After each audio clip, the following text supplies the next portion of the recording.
మనస్సు తిన్నగా నిలవబడాలి అంటే వ్యర్థమైన వాటికి తావివ్వకూడదు. మన ఫోకస్ ఎప్పుడు ఎంతసేపు ఉండాలి అంటే మనం ఏదైతే గురి కలిగి ఉన్నామో ఆ గురిని అనుసరించడమే మన ఫోకస్ అయి ఉండాలి. మన గురి ఎవరంటే యేసుక్రీస్తు ప్రభుల వారు. మనము చేయాల్సింది ఏంటంటే ఆయన అనుసరించడమే తప్ప ఆయన కాదని వేరొక మార్గం ఎంచుకోవడానికి వీల్లేదు.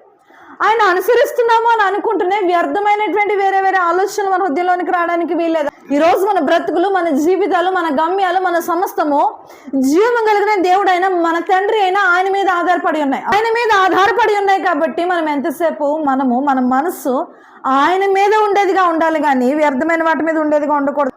ఈరోజు నువ్వు ఆర్థికంగా ఇబ్బంది పడుతున్నావు, కొట్టబడుతున్నావు.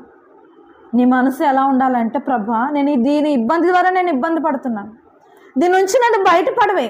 మన పిల్లల భవిష్యత్తు బాగోలేదు, మన పిల్లలకి జీవితం సరలేదు, స్థిరత్వం లేదు, నా తర్వాత పిల్లలు ఏంటన్న ఆలోచన మన హృదయాల్లో ఉంటుంది. అప్పుడు మనం ఎవరి మీద ఆధారపడాలి?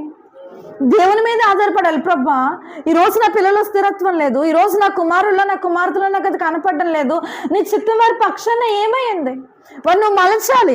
ఈరోజు నా పిల్లలు ఎందుకు ఉపయోగకరం కాని పాత్రలుగా ఉన్నారు కాబట్టి ఒకరోజు నా పిల్లలు ఎలా ఉండాలంటే వారు అనేక మందికి ఉపయోగపడే పాత్రలుగా ఉండాలి. అనేకమైన పాత్రలను నా పిల్లలు తయారు చేయాలి.